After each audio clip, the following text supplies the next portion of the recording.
Diyos nang makitag sa ating puso at diwa ang araw na gabay ng mag-anak sa kanilang buhay. Sinayin niyo ang Panginoon. Ang mabuting balita ng Panginoon ayon kay San Lucas. Papuri sa iyo, Panginoon. Pagpasok ninyo sa alinmang bahay, sabihin muna ninyo, maghari nawa ang kapayapaan sa bahay na ito.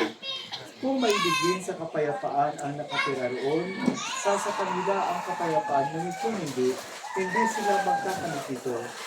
Manatili kayo sa bahay na inyong tinutuluyan, kada ninyo't inumin ang anumang ituro mula sa inyo, sapagkat ang manggagawa ay may karapatang tumanggap ng kanyang upang.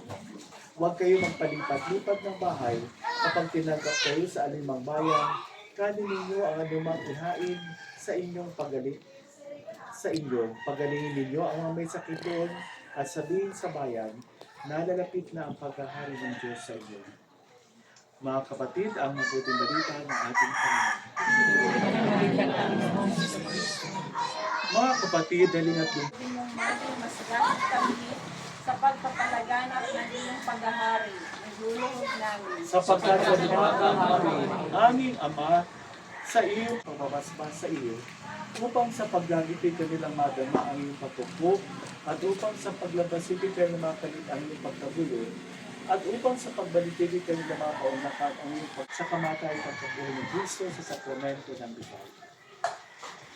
Ama namin, sumasalangit ka, Sambahin ang ngalan mo, mapasa amin ang karyan, sundin ang loob mo dito sa lupa para ng sa langit. Bigyan mo kami ngayon ng aming karahanin sa araw. Patawarin kami sa aming masya, para ng pagpagkatawang namin sa nagkakasala sa amin. At huwag mo kami paihulog sa tukso, at iagyan mo kami sa lahat ng masama. Amen. Ama mo Napupuno ka ng grasya, ang Panginoong Diyos ay sumasayo.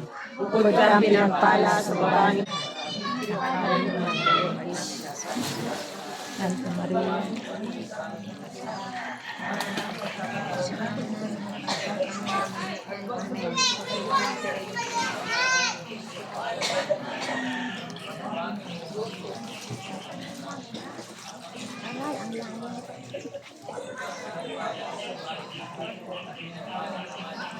Yan ang CR.